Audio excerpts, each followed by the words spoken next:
d'un an après leur rencontre glaciale du G7 à la Malbaie, Justin Trudeau a renoué avec Donald Trump. Dans leur rencontre à la Maison-Blanche, les deux hommes ont abordé deux dossiers majeurs, la Chine et son géant Huawei, ainsi que le nouvel accord de libre-échange.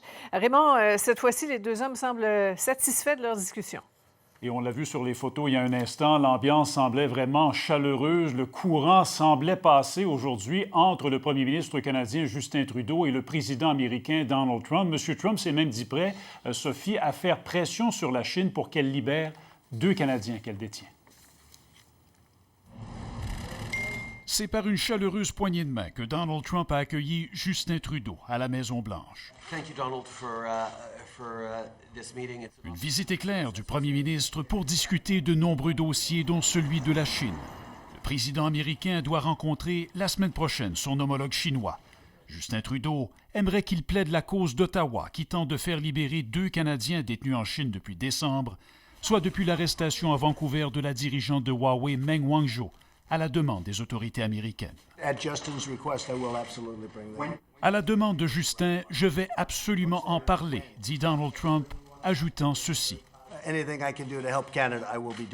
Tout ce que je peux faire pour aider le Canada, je le ferai. L'autre gros sujet à l'ordre du jour, le nouvel accord de libre-échange nord-américain.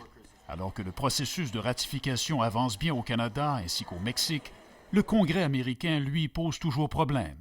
Justin Trudeau y a rencontré la leader démocrate Nancy Pelosi, dont le parti demande des changements à l'entente. Le premier ministre n'a pas voulu dire si les discussions ont porté fruit.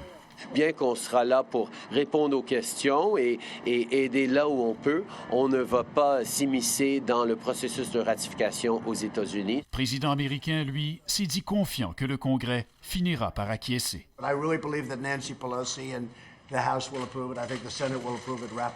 Il y a un an, Donald Trump qualifiait Justin Trudeau de faible et de malhonnête, alors que les deux pays tentaient de renégocier l'ALENA.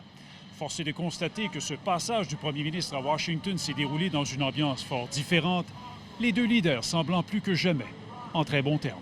Raymond Filion, TVA Nouvelle, Ottawa.